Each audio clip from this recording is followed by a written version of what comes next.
Ugrashil and King Brisabhanu. Long ago there ruled in the kingdom of Madhupura a kind-hearted king called Brisabhanu. He was a wise ruler and people in his kingdom lived in peace and harmony. However, just outside his kingdom was a vast and dense forest. There in his forest lived a gang of robbers led by a fierce man called Ugrashil.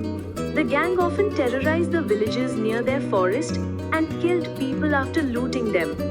The people of Madhupura were very disappointed for they had to constantly live in fear. The robbers were so clever that they always covered their faces with the ends of their turbans so that no one would be able to recognize them. No matter how much the king's soldiers tried, they could never catch these robbers as no one could describe the robbers to them. Years passed and nothing could be done to catch the wicked robbers. Meanwhile, Ugrashil had fallen in love and married a very beautiful girl. His wife was a kind woman, and she never supported Ugrashil's wicked ways. She wished that her husband should keep himself away from mischievous acts. She often tried to tell him this, but it was in vain, for Ugrashil never listened to her. When they had a beautiful son, a change in Ugrashil's character began to show. He became gentle and would often spare the women and children when they robbed a village.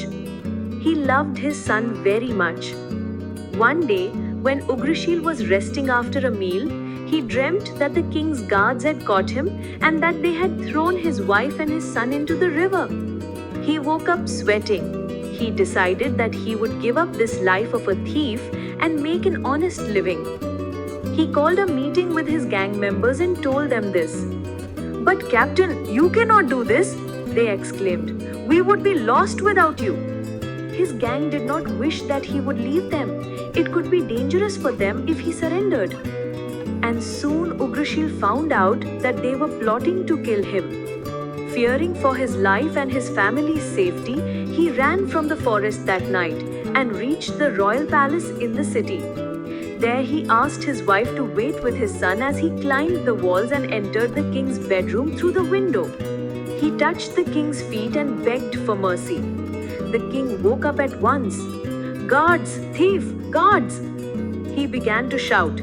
The guards were quick to act. They came in and immediately captured Ugrashil.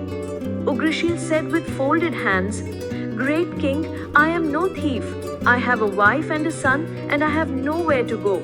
I have come here to confess my deeds and beg for your mercy."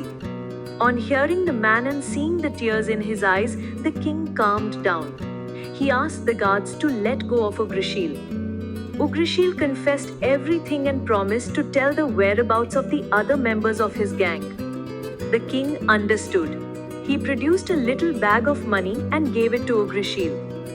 "Go with this money and make an honest living. You are free to leave the city if you promise to return within a year and show me that you have quit your evil ways." Ugrashil's joys knew no bounds.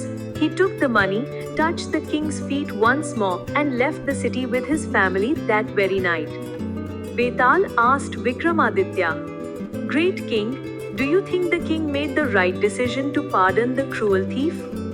Vikramaditya said, "King Brisabhanu's act is a noble example of wisdom and kindness. The purpose of punishment is to make the culprits realize their mistake.